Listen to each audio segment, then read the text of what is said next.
का जो खेत होता है वो बारिश के पहले अपनी पानी निकासी का साधन बना लेता है।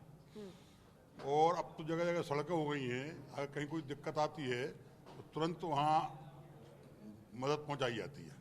ऐसी सर क्या कमियां हैं जो कि अभी फिलहाल कुरवई क्षेत्र में पूर्व जनपद अध्यक्ष के तौर पर आप देखते हैं जो कि नहीं हो पा रही है? जनता के बीच में ऐसी कौन सी मूलभूत सुविधाएं हैं जिससे जनता अभी भी वंचित है? नहीं, मेरा ये मानना है कि अब जनता की जो समस्याएं हैं वो धीरे धीरे सॉल्व हो गई हैं। 2003 में जब गवर्नमेंट में भारतीय जनता पार्टी गवर्नमेंट में आई थी तो गांव-गांव में रास्ते नहीं थे। अब ऐसा कोई गांव नहीं है कि अगर बारिश में हमें किसी को अस्पताल भेजना है तो किसी गांव से वो अस्पताल ना आ पाए। अब हर गांव में हमारी रास्ता हैं, पक्की सड़कें हैं।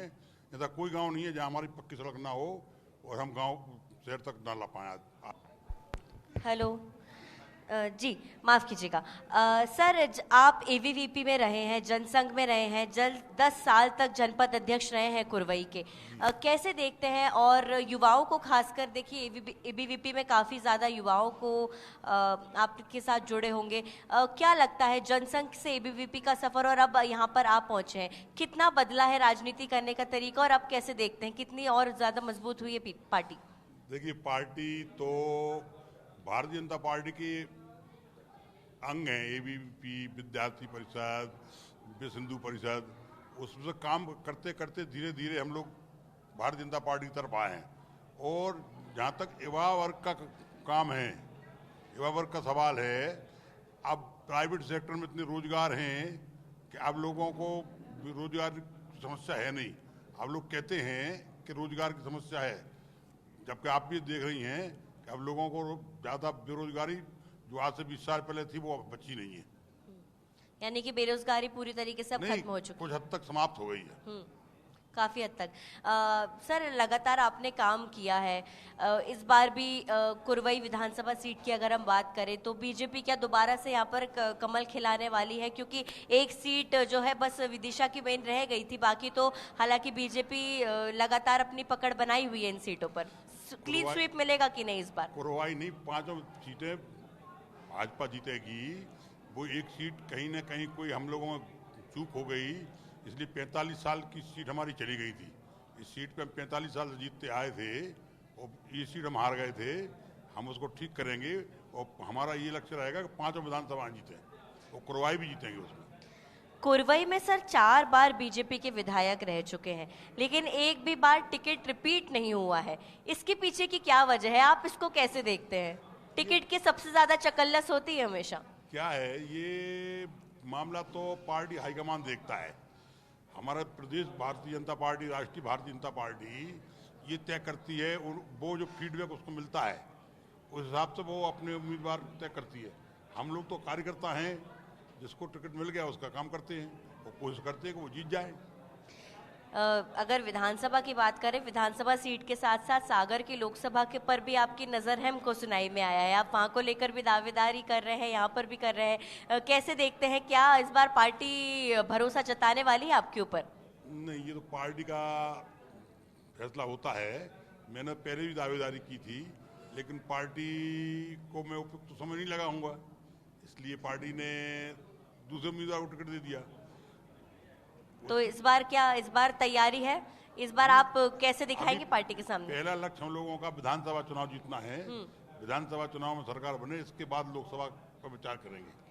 आपने कहा कि पहले पार्टी ने उपयुक्त नहीं समझा, तो क्या निर्दलीय उतरने की तैयारी है या बीजेपी के साथ ही? नहीं, हम अनुशासित कार्यकर्ता हैं। पार्टी जो निर्णय करती है वो सिरोधारी करते हैं। एक आखिरी सवाल सर आपसे लूंगी। अटल जी जब विदिशा से सांसद थे तब आप उस समय प्रभारी हुआ करते थे कुरवई के।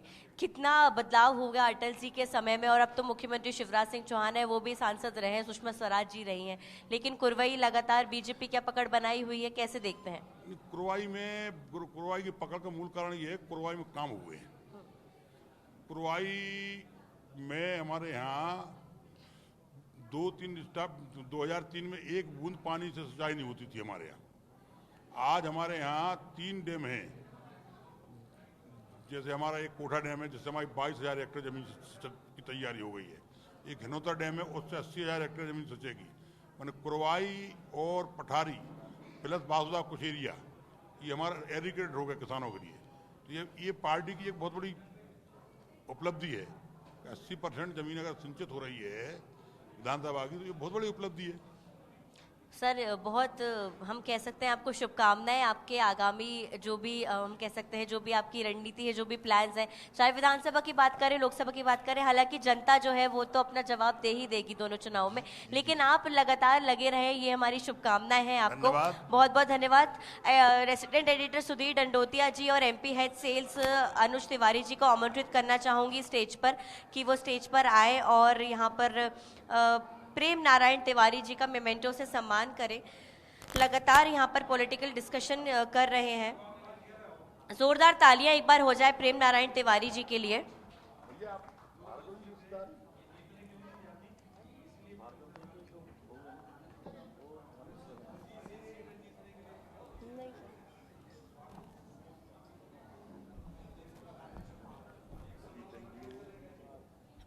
बहुत बहुत धन्यवाद प्रेम नारायण तिवारी जी। अब मैं बुलाना चाहूँगी स्टेज पर आनंद प्रताप सिंह जी को।